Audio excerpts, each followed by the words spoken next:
Good afternoon to our honorary degree recipients, alumni, and trustees, to our faculty and staff, including one of our newest faculty members, Senator Barbara Mikulski. It's great to see you, Senator.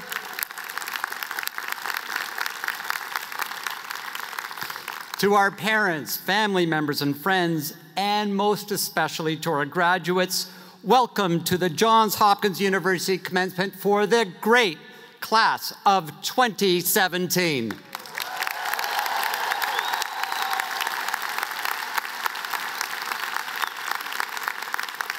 So, welcome to the Royal Farms Arena. Some think we have commencement here inside because of the inclement weather. But no, we actually want to reassure you that there is life after the FFC. You will still be able to get chicken tenders at all hours at Royal Farms.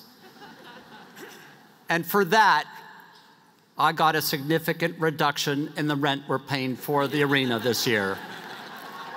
I'm always working for you. Now, we know at Hopkins it can be disconcerting to think about what's next. A world without 24/7 access to Mini mozzarella sticks. A world where some junior will now be sleeping in your spot at Brody.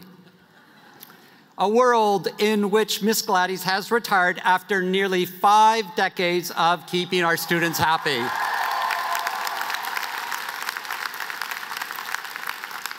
Thank you, Miss Gladys.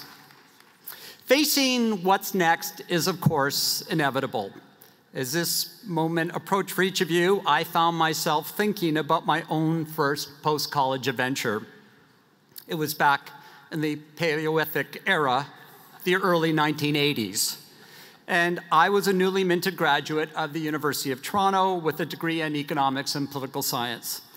I had landed my first serious job as a research assistant for a blue ribbon governmental commission that was formed to address matters of health and safety arising from the use of asbestos in Ontario.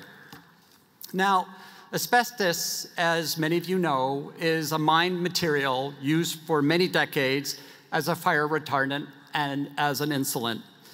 But as had also been well known for decades, the mining and manufacturing of asbestos into a variety of products was enormously, enormously dangerous to the workers exposed to it. Workers who did and who would suffer devastatingly high levels of disease and early death. It is one of nature's most potent carcinogens. The commission was established in the wake of several high-profile and wrenching stories, including that of a Johns Manville manufacturing plant in a suburb of Toronto, Scarborough, Ontario, that at its peak had employed more than 700 workers, almost 10% of whom by 1984 had died from an asbestos-related disease. And indeed, many more have succumbed since to asbestos-related disease. In the searing assessment of the commission in its final report, they said the plant was, by any measure, a world-class occupational health and safety disaster. Now, this may not have been everyone's dream job, but it was mine. It combined everything I was passionate about: the intersection of market economics and the public good, health and well-being of people, sound public policy making, and the imperative of evidence-based decision-making. And of course, at the core of it were the data. Lots and lots and lots of data. And I had to mine those data to discern patterns, analyze impacts, and shape arguments. It's possible that I would talk about those data with anyone who would listen, including the woman I had just started dating.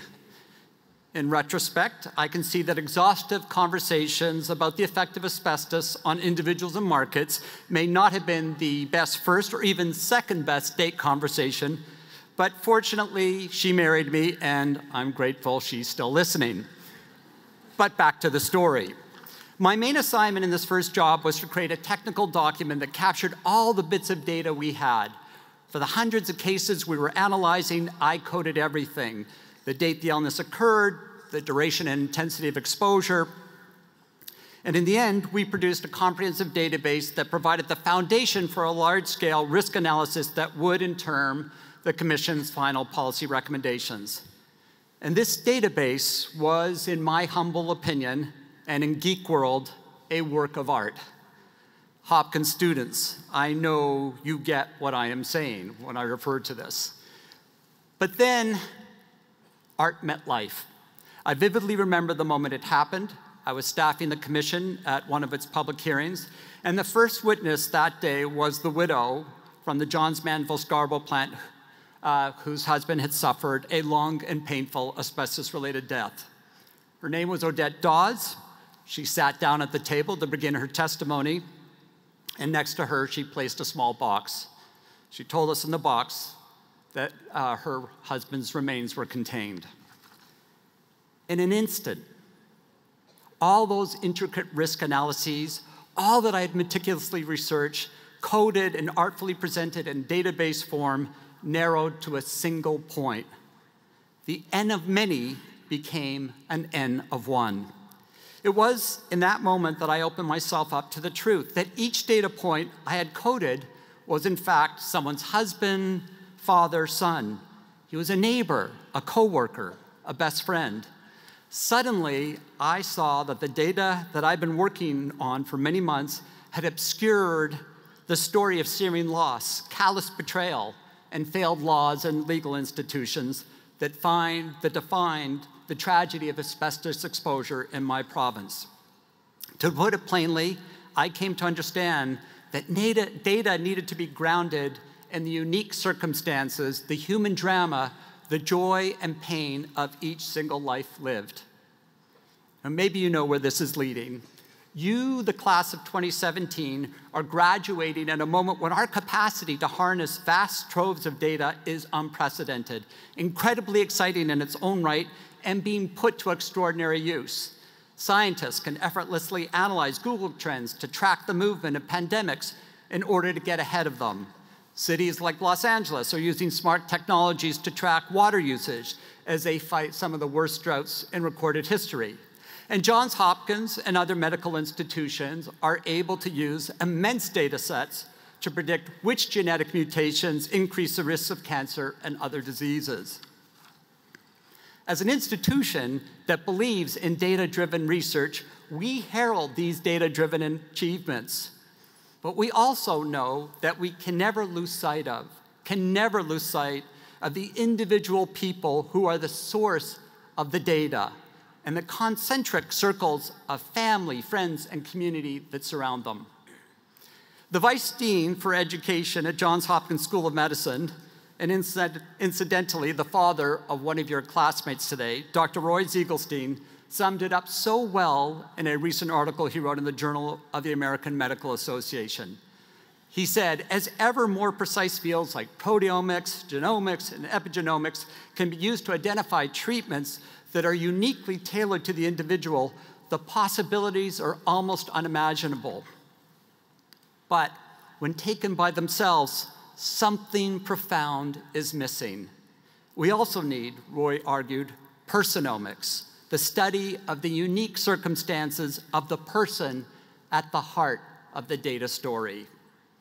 Or put another way, by one of the founding 4 physicians of the Johns Hopkins School of Medicine, Dr. William Osler, it is much more important to know what sort of a patient has a disease than what sort of a disease a patient has.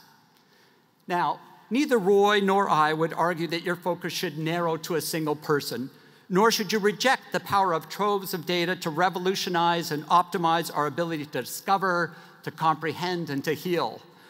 Rather, the lesson I learned in my first job after college is this: to paint the fullest picture of any circumstance, you must find a way to do both.